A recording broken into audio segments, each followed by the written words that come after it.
So part of the day is also thanks to friends getting challenges like this, and which is one of which is doing 40 push-ups in 30 seconds.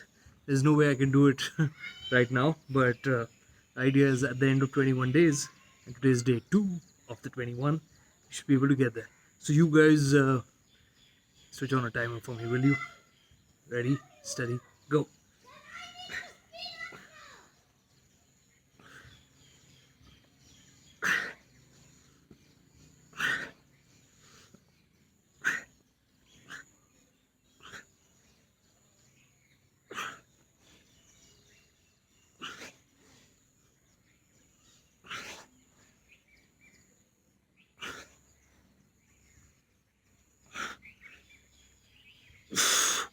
Oh,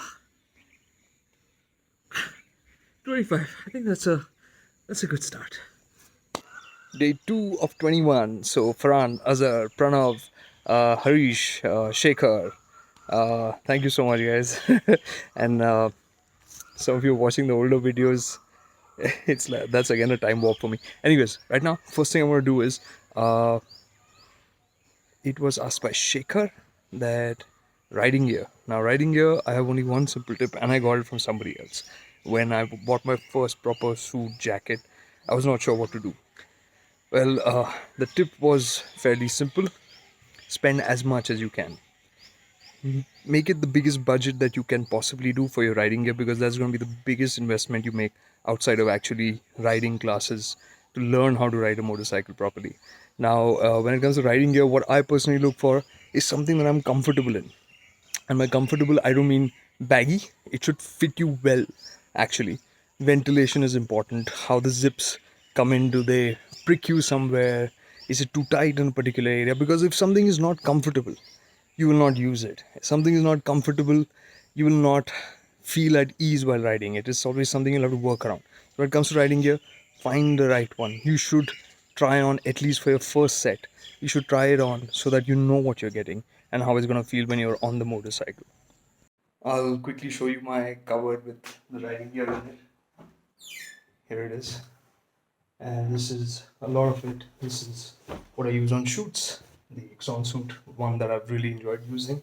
Before this was, of course, my favorite and my darling, the Dainese. And I still maintain that I love this suit because of the fit. The fit was just crazy. I had a massive crash in it. We can do a post-mortem of that some other time. But yeah, it's a suit that I love to use, and I'm looking forward to getting one again. And helmets, plus the other things like gloves, etc., back protector, all of that is stored in there. Each one, priority is simple, has to fit well, has to be comfortable, something that I'd be willing to use day in, day out. Yesterday, I spoke briefly about my Hero Honda CBZ, and my colleague, Amar Katkar. He's the boss when it comes to video edits. He's been the one who's given Zigbeels its magical spin when it comes to videos.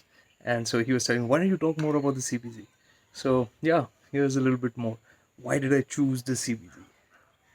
Because it looked so good. It looked fantastic. I mean, at that point in time, to get a bike which had that bikini fairing, those tank extensions, it looked sporty. And I think back now to that, and I think what a stupid reason to buy a bike.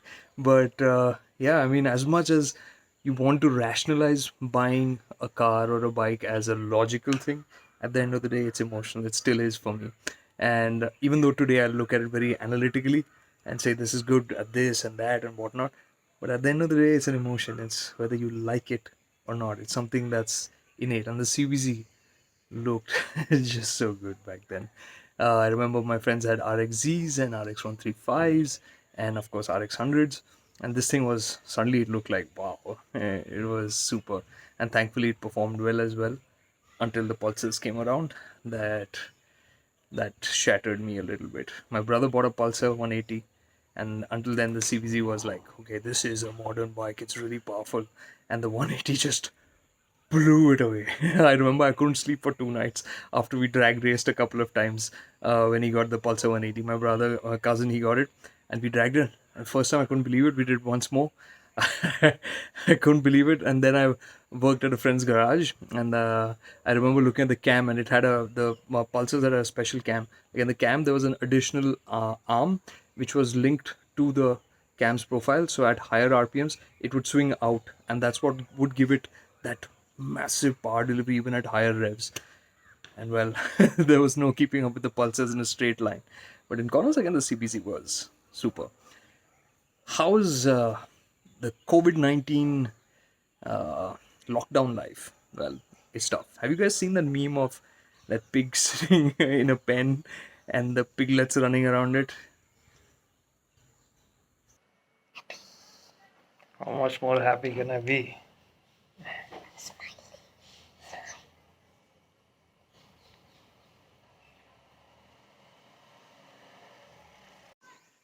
Yeah, it does happen.